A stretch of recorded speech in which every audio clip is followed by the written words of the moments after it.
Kita lagi baik-baik loh ya. Makanya kalau sosialisasi ya, persiapan untuk ini ya. Penggunaan tempat ini, ya dengarkan saya. Bisa nggak dengarkan saya? Sekarang gini. Saya ngomong. Lu kamu ngusin kok. Saya tidak mengusir, saya harus ngomong.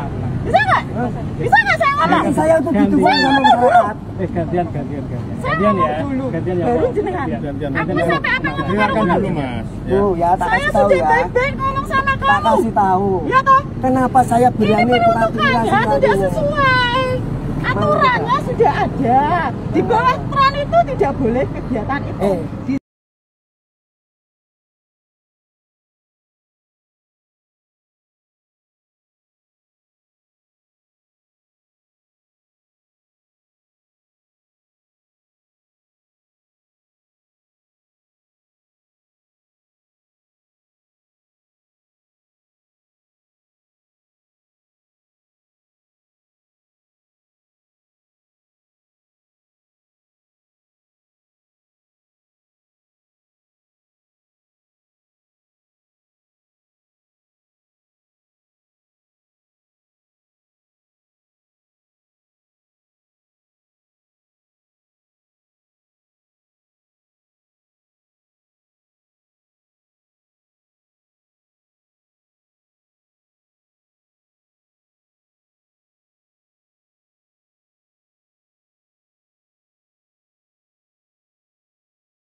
Ya Mbak, saya mulai dari apa namanya itu, seperti apa mandat di dalam kebijakan ya.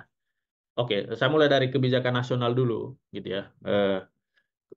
Ketentuan terkait dengan pajak dan retribusi daerah, gitu ya, itu diatur oleh undang-undang terbaru itu Undang-Undang 1 tahun 2022 tentang hubungan keuangan pusat dan daerah atau disingkat dengan Undang-Undang HKPD. Di dalam undang-undang itu mengatur dua topik besar, gitu ya. Ada pengaturan terkait dengan pajak dan retribusi daerah, dan ada pengaturan terkait dengan transfer ke daerah dan juga pengelolaan belanja di daerah. Nah, yang terkait dengan pajak dan retribusi daerah, undang-undang ini memang mengatur beberapa ketentuan baru, termasuk tarif gitu ya. Dan dalam konteks pajak bumi dan bangunan untuk pedesaan dan perkotaan atau PBBP 2 itu, undang-undang terbaru ini menetapkan batas maksimal gitu ya, tarif itu 0,5% gitu ya. Dari undang-undang sebelumnya di Undang-Undang 28 tahun 2009 itu maksimal 0,3%. Artinya kalau bicara maksimal, daerah itu bisa menentukan tarif itu di bawah itu gitu ya. Jadi itu ruang diskresi daerah untuk menentukan itu. Nah, dalam konteks kebijakan di Pati, kami coba cek di Perda 1 tahun 2024-nya Kabupaten Pati, dia menetapkan tarif itu 0,1% untuk yang nilai jual objek pajaknya itu di bawah 1 miliar, sementara yang di atas 1 miliar itu 0,2%, gitu ya.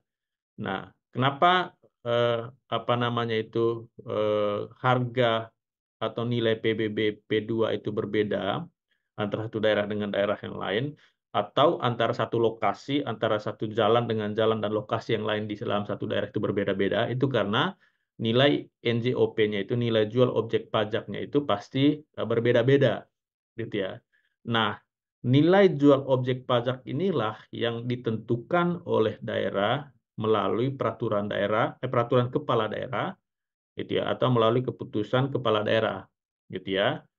Nah, dalam konteks isu di Pati, gitu ya, di Kabupaten Pati, ketentuan NJOP itu diatur di dalam terbaru itu di Perbub Peraturan Bupati tahun 2025, gitu ya. Dia coba merevisi di peraturan bupati sebelumnya, gitu ya.